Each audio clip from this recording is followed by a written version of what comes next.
Challengers was directed by Luca Guadagnino and stars Zendaya, Josh O'Connor, Mike Faist, and is a new movie that's going to be out in theaters this weekend. In this movie, we followed the friendship of Art Donaldson, played by Faist, and Patrick Zwig, played by Josh O'Connor, two players who have been at it over the years and have been the best of friends, but after they meet Tashi Duncan, played by Zendaya, their relationships take a bit of a drastic turn, and what essentially began as two people really liking the same girl eventually becomes a competition over who's going to get her. But also at the same time, they're competing tennis players and they're all trying to outdo the other. Movies. You know what? Listen. This is what it's about, man. Every now and then you just go to the theater, you see something, you love it so much, you just have to rave about it on camera. Dune Part 2 was one of those movies. Civil War was another one of them, albeit a different kind of rave. You know, Spider-Man 2, retrospective screening, which was there earlier, was awesome. Challengers, Guadagnino, who has already proven himself to be an amazing director, by the way. What he has pulled off with Challengers is genuinely remarkable. Riveting from start to finish, this movie does not hold up for even a second. Everything feels like a tennis match. Even besides the tennis matches themselves, all the stuff that's at play when it comes to all of the character dynamics, it really does feel like this back and forth game that you're watching, with even conversations filmed that way, which is genuinely impressive. Guadagnino's direction, coupled with the amazing cinematography from Sayambu Muktipuram, is genuinely incredible stuff to behold on screen. And it leads to these amazing moments that are very well crafted, but also visually incredible. This is a spectacular looking movie, and certain things are done in such unique ways, particularly the tennis matches, that was absolutely riveting to behold. There's a point of time when it goes into first person with the players, but it also goes into first person with the ball.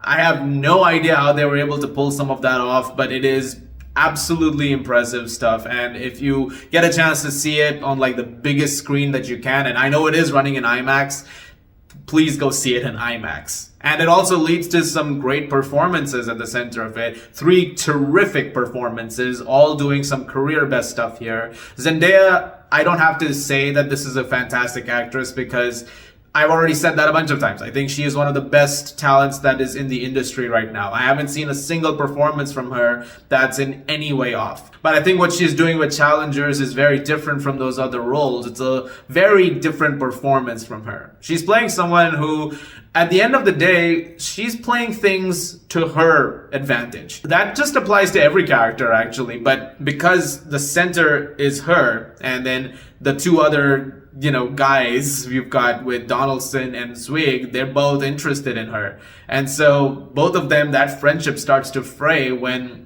that dynamic comes into play, getting to know her.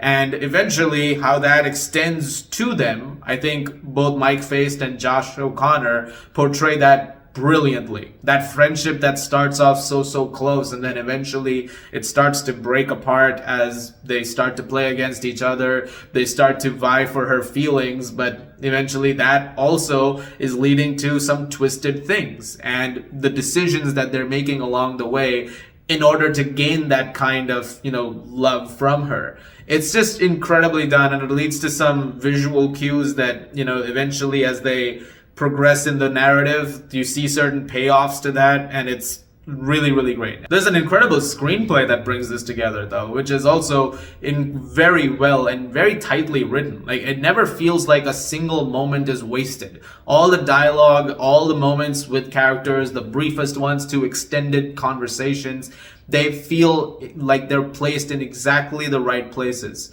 And every moment is just so perfectly placed that it makes all of the narrative threads come together in a really perfect manner. Also, you've probably heard this a lot from some of the reviews so far, but that it's one of the sexiest movies you've seen in a long time, which doesn't really have any sex.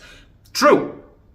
This is very, very true. I mean, this guy already has shown that he can film people looking extremely attractive and, really appreciates that on screen. So I'm not, you're not going to be surprised to learn that this movie has that in excess. Everybody over here looks really, really good.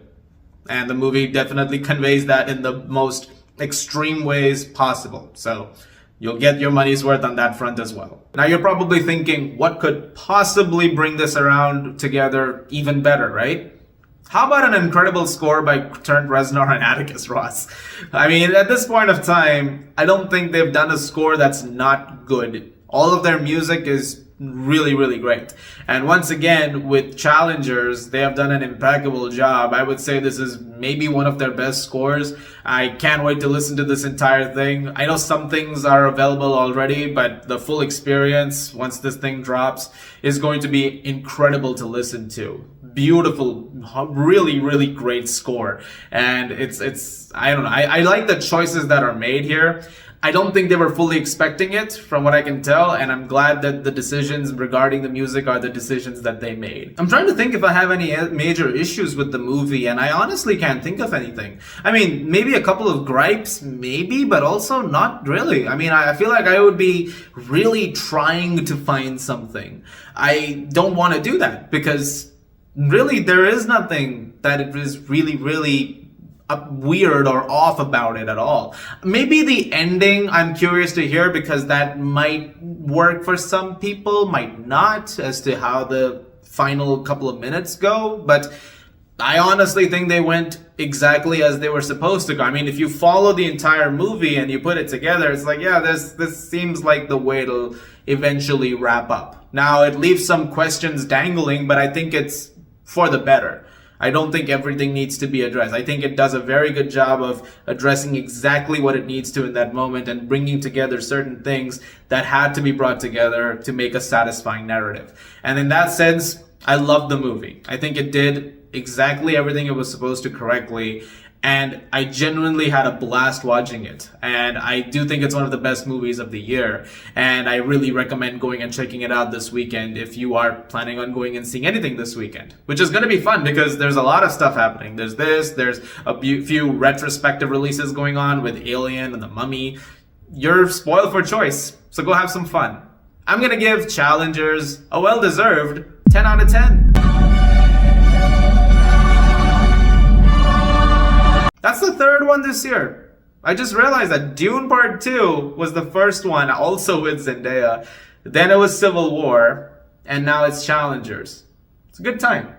I mean, I actually quite like this. It's a good year so far. Guys, thank you very much for watching. Look forward to more videos very, very soon. As always, if you like this, please do subscribe, and I'll see you guys at the movies.